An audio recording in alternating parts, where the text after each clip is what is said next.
Target RK Andhra Jyothi పైన ఎండి పైన జగన్ అక్కాసు రాధాకృష్ణను స్టేషన్ల చుట్టూ తిప్పుతా కార్యకర్తల్ని అరెస్ట్ చేసి కొడుతున్నారు. రాధాకృష్ణకు అదే జరుగుతుంది. పార్టీ సమావేశంలో హెచ్చరికలు. తొలి సంతకం ఆంధ్రజ్యోతి రద్దు పైనేనట. గుంటూరులో ముదుగుల మాట. టార్గెట్ ఆర్కే ఆంధ్రజ్యోతి పైన ఎండి పైన జగన్ అక్కాసు రాధాకృష్ణను స్టేషన్ల చుట్టూ తిప్పి కొట్టుతాం. నిజంగా నిన్న జగన్ మొగోని మాట మాట్లాడాడు. మొగోని మాట అంటే మొగోని మాట. లీడర్ అంటే జగన్ లెక్క ఉండాలే. వణుకు లేదు, నా బెనుకు లేదు, జీవితం మీద ఆశ లేదు, రాబోయే ప్రమాదాల మీద లెక్కే లేదు. ఆయనకున్న కాన్ఫిడెన్స్ ఒక్కటే, మళ్ళా అధికారంలోకి వస్తా. ఎవరైతే ఇప్పుడు ఒక్కొక్కరు అవాకులు చెవాకులు వేలుతానో వాళ్ళ అంతు చూస్తా అన్నారు. గిది ఉండాలి లీడర్షిప్ అంటే, గీ లెక్క ఉండాలి. అన్ని లెక్కలు కట్టుకొని పెట్టుకున్నాడు దగ్గర జగన్. భలే అన్నాడు, సూపర్ అంటే సూపర్ అన్నాడు. వీడియో దొరకలేదు కానీ డైలాగులు ఉన్నాయి. నేను ఇదే రాధాకృష్ణకి చెప్తా ఉన్నా, నువ్వు అన్న మాటలు రేపు పొద్దున మా ప్రభుత్వం వచ్చినాక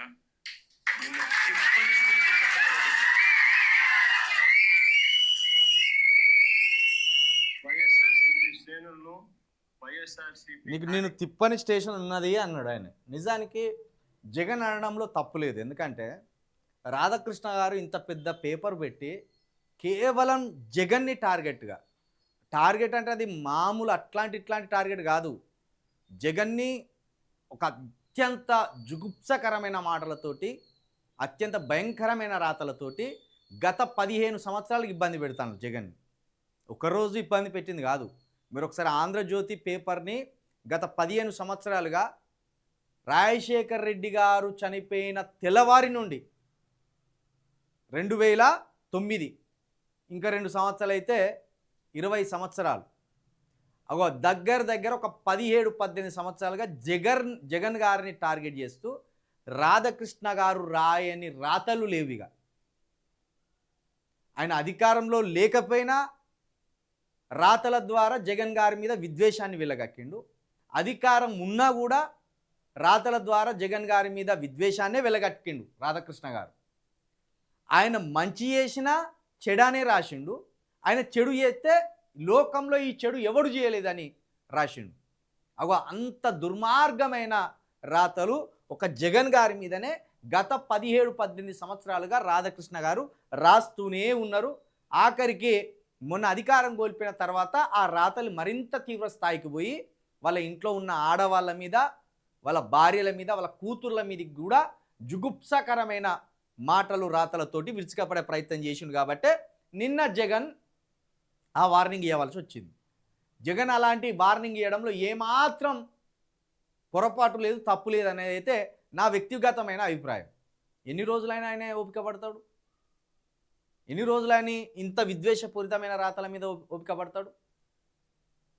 తెల్లారి లేస్తే చంద్రబాబు నాయుడిని ఎత్తుకోవడం, తెల్లారి లేస్తే పవన్ కళ్యాణ్ని ఎత్తుకోవడం, జగన్ గారిని తిట్టడం. కాబట్టి ఆయన సహనానికి పరీక్ష పెట్టిండ్రు మీరు. 17 సంవత్సరాలు జగన్ గారి సహనానికి ఆంధ్రజ్యోతి రాధాకృష్ణ గారు 17 సంవత్సరాలు ఒక విద్వేషమైన రాతలతోటి ఆయనను మీరు భయంకరంగా అవమానించే ప్రయత్నం చేసిండు. ఎన్ని రోజులైనా ఆయన ఓపికను, ఆయన సహనాన్ని మీరు పరిష్కరిస్తారు? జగన్ గారి సహనానికి 17 సంవత్సరాలు పరీక్ష పెట్టిండ్రు మీరు. కాబట్టే ఈరోజు ఆయన బ్లాస్ట్ అయ్యిండు. ఆయన అన్న దాంట్లో తప్పేం లేదు. రాజకీయ నాయకులు ఎంత ఒదిగున్నా, ఎంత తగ్గి మాట్లాడినా కొన్నిసార్లు ఇలాంటి వ్యక్తులు వాళ్ళ తగ్గింపును కావచ్చు, వాళ్ళ ఓపికను కావచ్చు మరింత చాతగానితనంగా తీసుకొని విరుచుకపడాలనే ప్రయత్నం చేస్తారు. కాబట్టి అటాక్ చేయకపోతే, ఎదురు తిరిగి మాట్లాడకపోతే సమాజంలో రానున్న భవిష్యత్తులో రాజకీయ నాయకులను పురుగుల కంటే ఈనంగా చూసే పరిస్థితి ఉన్నది. కాబట్టి ఎవని భాషల సమాధానం చెప్పాలో జగన్ గారిని చూసి నేర్చుకోవాలి మనం. నాకు నిజంగా తెలుగు రాష్ట్రాలలో జగన్ గారే స్ఫూర్తి. నాకైతే జగన్ గారే స్ఫూర్తి. అట్లాంటి రాజకీయం చేస్తేనే ప్రస్తుతం నడుస్తాం, లేకపోతే నడిచే పరిస్థితి లేదు. 100కు 100% ఈ విషయంలో జగన్ గారిని మెచ్చుకోవాల్సిందే. ఏం రాతలు ఇవి, ఏం రాతలు! 17 సంవత్సరాలుగా తండ్రిని కోల్పోయి బాధలో ఉంటే విమర్శించుకుంటారు రాతలు. అధికారం కోసం పాదయాత్ర చేస్తా అంటే విమర్శించుకుంటారు రాతలు. అధికారం వచ్చినాక ఏమన్నా ప్రజలకు మంచి చేద్దామంటే విమర్శనాత్మకమైన మాటలే. కానీ ఇప్పుడు ఒక్కనాడన్నా ఇగో చంద్రబాబు నాయుడు ఇది ఎంచుకున్నది తప్పు అని ఆంధ్రజ్యోతి పేపర్లో రాయంగా చూసింలా? కూటమి ప్రభుత్వం అక్కడ చేస్తున్న అరాచకాల మీద, ముఖ్యంగా దళితుల మీద కూటమి ప్రభుత్వం చేస్తున్న అరాచకాల గురించి ఒక్కనాడైనా చంద్రబాబు నాయుడు ఈ దళితుల మీద ఇంత వివక్ష ఎందుకు, ఇంత దాడులు ఎందుకు, ఇంత కుట్ర ఎందుకు అని ఒక్కనాడన్నా ఆంధ్రజ్యోతి పేపర్లో ఒక వార్త రాసుకొచ్చే ప్రయత్నం చేసింలా? చేయలేదు. కేవలం చంద్రబాబు నాయుడిని, పవన్ కళ్యాణ్ గారిని, బీజేపీ ప్రభుత్వాన్ని మోయడానికే ఈ పేపర్ ఉన్నట్టుగా కూడా రాధాకృష్ణ గారు ఆలోచన చేస్తారు. కాబట్టి జగన్ గారికే నా సంపూర్ణమైన మద్దతు. మీరు మాట్లాడిన దాంట్లో నాకైతే ఏమాత్రం తప్పనిపించలేదు. మీ పార్టీని కాపాడుకోవడానికి కావచ్చు, మీ కార్యకర్తలను కాపాడుకోవడానికి కావచ్చు, రానున్న భవిష్యత్తులో ఆంధ్రప్రదేశ్లోని దళితులను మీరు కాపాడుతానంటే ఇంకా మేము సంపూర్ణమైన మద్దతు కూడా ఇస్తాం మీకు.